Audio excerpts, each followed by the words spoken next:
Wayyo Allah kunkuru na Kande, ki duba min ki ga a lahira nake ne ko a duniya Kande ta? Ki duba min dan Allah ki ga na mutu ko ina raye. Ina jin ka mutu, yanzu haka ma kana cikin kabari kana tare da mala'ika Jibrilu.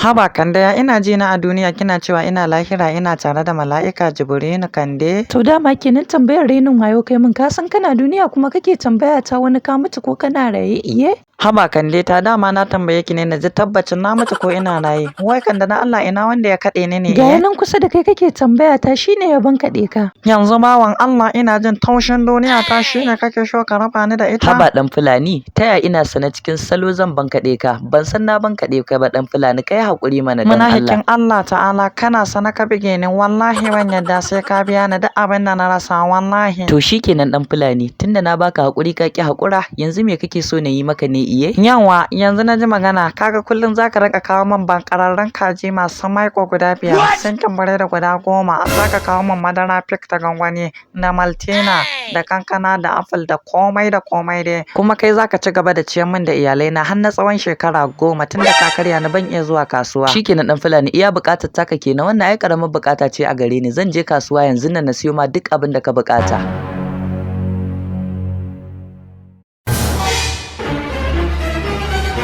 Kande, yau fa kwana 2 mutumin nan tunda ya ce zai je kasuwa ya siyayya ya dawo har yanzu fa bai dawo ba. Jan gudu, in banda kai tale-tale ne taya mutum zai bankaɗe ka kuma ya ce zai je yau ma siyayya kuma ya dawo wajen ka. Kande, yanzu dai kina nufin ki ce min ya fece kenan? Ga amsar ka faɗa da bakinka ya fice Wani mana. Allah mutuwa.